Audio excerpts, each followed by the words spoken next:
Alright, now this video is for beginners, and we're going to talk about the trimmer hotspots. Right here, we'll start off with the fence.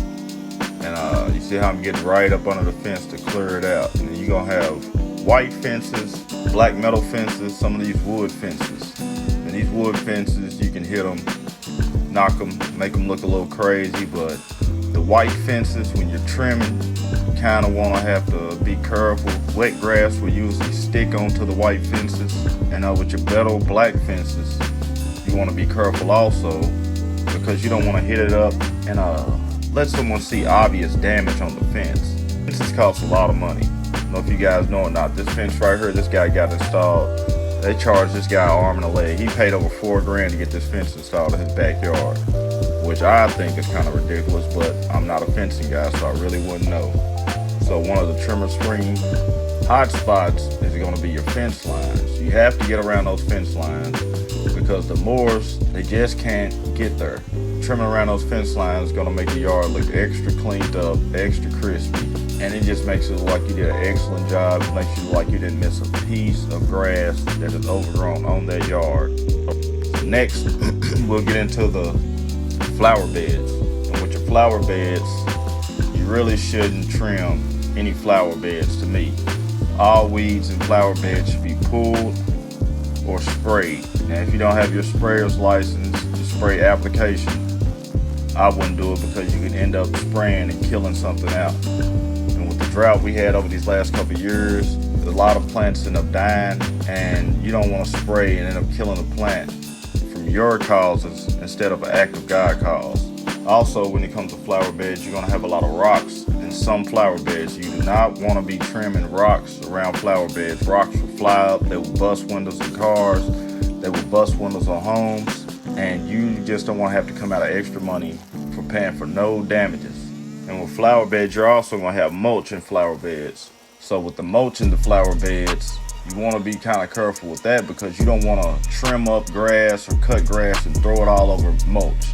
Black mulch, brown mulch, red mulch. It will look a mess once it has grass all in it.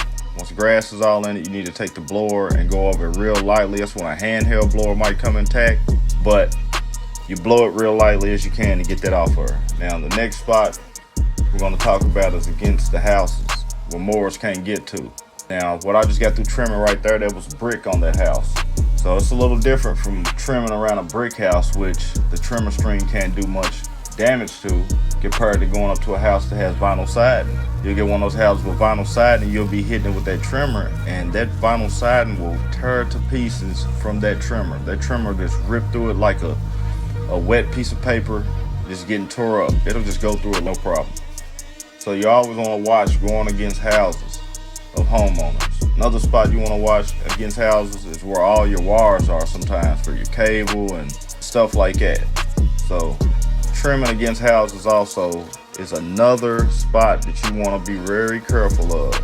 So it's in here right here, another more hot spot, which is your edging. Now, everybody don't have an edger. So if you don't have an edger, you're going to be using trimmer like this to get it nice and crispy. And it can be done, and you see how good that line looks right there, nice and crispy. I've never established that with an edger at all. I've always trimmed this line with a string trimmer right here. And you see it looks pretty dang good for it not to be an edge. So those are your trimmer hot spots right there. You got your fence line, you got your flower beds, you got where the mowers can't get against the house, and then you got your edges. And with edges, I should have also included ditches, because ditches are going to be another hot spot that you can't get to sometime with those mowers. And if you can't get to with the mower, you got to get down there and you got to trim that up to make it look like it was hit with the mower to make it look good. So ditches is another spot I missed. So if you guys have any other string trimming hot spots, leave a comment and drop it down in the comments. And sure, might have been something I missed. And any new guys coming out here to this lawn and landscape, those new guys, could you definitely use that information. So those are your trimmer hot spots, and I'm about to get out of here on this. I'm gonna cut this up, but don't leave the video. You about to see some nice stripes on a dry yard where we hadn't had no rain hardly in Kentucky, and the heat has been up. So go ahead and continue the video, let you peep me laying these stripes, and get back with me at the end.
Alright guys, see it looking nice and green. Got some little grass a couple days ago, but now we got a heat advisor coming in. So keep it green like this. What you want to do is keep that deck up. I didn't even let the deck down on this cut. So got it looking good, man. It's hot as heck. Gonna get out of here. This is one of my customers that he pays me through yard books. So got a little spot back there I didn't even mow all day. Spot back there I missed. Let me go hit that and get with you guys tomorrow, man. Out of here, Boneyard Lawn Service. Start smoking.